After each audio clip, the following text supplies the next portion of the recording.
मी आपल्याला अत्यंत जबाबदारीने सांगतो आहे, कुठलीही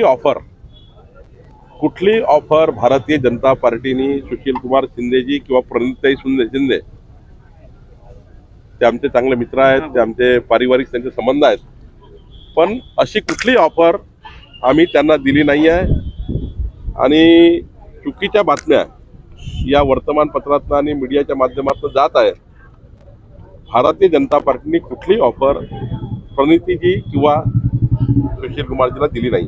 पहिल्यांदा बोलत नाहीये, पहिल्यांदा सांगत नाहीये। 2019च्या निवडणुकांच्या आधी सांगितलं होतं माझ्या ताकदीच्या नेत्यांना ऑफर दिली आहे, आताही पुन्हा सांगतायत।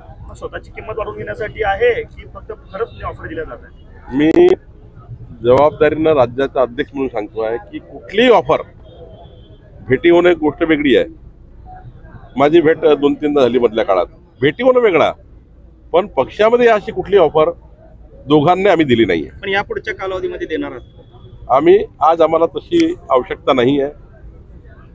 आणि कुणी जर आमचा दुपट्टा घालायला तयार असेल, कुणी आमचा मोदीजींच्या नेतृत्वात, जसं अजितदादांनी आम्हाला समर्थन देताना काय म्हटलं की जगातला सर्वोत्तम भारत निर्माण करण्याची क्षमता मोदीजीमध्ये आहे, म्हणून मी शरद पवार साहेबांना सोडून मोदीजी सोबत आले।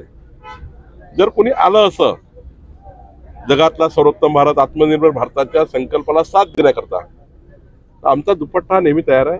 कुणालाही कोणी फक्त एकच प्रश्न आहे, कुठलाही आम्ही ऑफर देणार नाही, कुठलीही आम्ही सीटचं कमिटमेंट करणार नाही, कुणालाही आम्ही त्या ठिकाणी या खासदारकी घ्या, आमदार घ्या, मग पक्षाचे असं म्हणणार नाही। पण एकच आहे, मोदीजींना साथ देण्याकरता कोणी येत असेल तर त्याला आम्ही नाही म्हणणार नाही।